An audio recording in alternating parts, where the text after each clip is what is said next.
viděl jsem je náhle jednou večer před sebou stát. V kruhu se kolem města hora svírá, jak kolem lidí smutná naděj a víra. Zahlíd jsem víru jednou z mraků v paprsích plát. Nad Banskou Bystricí je noc a lidem, co pospíchají spát, vůní stromů voní. Si hovoríte čudo, hej? Toto. To nie je hrnček na kávu, ani nič také. Ani to ja nespievam. Chvála Pánu Bohu, túto pesničku naspieval Honza Nedvied, ktorý keď bol v Bystrici a videl naozaj krásy, tak to vzdal hold Banskej Bystrici, tak ako ja vzdávam hold vždy, keď som v Bystrici. A nie len v Gigacomputeri u Miňa Staníka, vôbec Banská Bystrica je najkrajšie mesto. Ja hovorím na zeme guli. Zamiloval aj ja, takisto, ale iné vám chcem povedať, pozrite sa, toto je normálny, obyčajný smartfón, ktorým sme obklopení. Všetci a už pomaly každý má smartfóny, ale toto je bluetoothové čudo Air, bola taká kapela, že U2 a toto je Air to You. Air to You, píšu, že R2U a to sa vyslovuje, že Air to You, to znamená niečo pre vás. Má to geniálny výkon podľa mňa. A akékoľvek bluetoothové zariadenie, muziku, akýkoľvek zvuk cez to prehráte, môžete si to... Miloval Pán Boh. Když takovou krásu mohl mu dát, obklopit horou pláč a zpěv. Čokoľvek. A teraz keby mi niekto zazvonil napríklad, tak tuto je také čudo, taký čudlík, to len stlačím a môžem rozprávať, hej?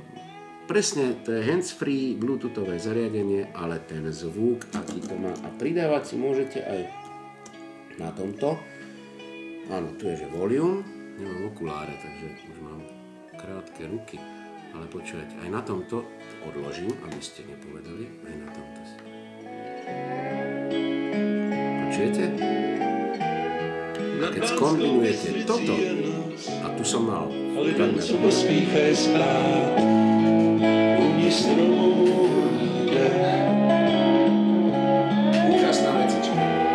Jak miloval Pán Bůh tenhle kraj, když takovou krásu... Toto si určite, toto mi bude hovoriť Pane. A opäť choďte do Gigacomputeru a uvidíte tú cenu za takúto audio záležitosť, čo vám urobí muziku. A ja som si to aj tak vyskúšal doma a chodil som okolo a z každej strany rovnaký zvuk. Jak miloval Pán Bůh tenhle kraj. A on ho miloval tenhle kraj.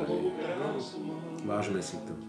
Vážme si to a hovorím, toto mi bude hovoriť Pane, toto budem mať domov na furt, stále a na domov. A aj vy, keď to chcete mať na domov, tak choďte do Gigacomputeru, do Bystrice, alebo si kliknite na ich stránku. Kúpte si to. Ja som, ježiš, toto ma normálne, to ma uchvátilo. Čaute. Na toto už ani vtip vám nemôžem povedať, lebo a na čo to, viete, ako sa išli 5 takí, čo častejšie chodia do solária, hej. No, vieme, o kom hovoríme.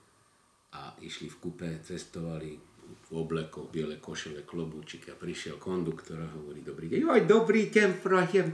Jako to? Nič, cestovné lístky. Prosím, nech sa páči, tu sú cestovné lístečky. No dobre, ale tu máme len 4 lístky. Však 4. No ale vás je 5. Prosím, 5, prosím, 5. No dobre, ale ja tu mám len 4 cestovné lístky. Však 4. No ale vás je 5. Však 5, Kristušát vážo. Ja tu mám len 4 lístky. Však 4, prosím, 5. Ale vás je 5. Však 5. Ale ešte raz sa pomaly. Ja tu mám 4 lístky. Však 4, prosím, 5. Ale vás je 5. Však 5. Tak jeden z vás ide na čierno. Ale Kerry, prosím, 5. Vidíte? Ale Kerry pôjde do Gigacomputeru. Ten nepotrebuje lístky.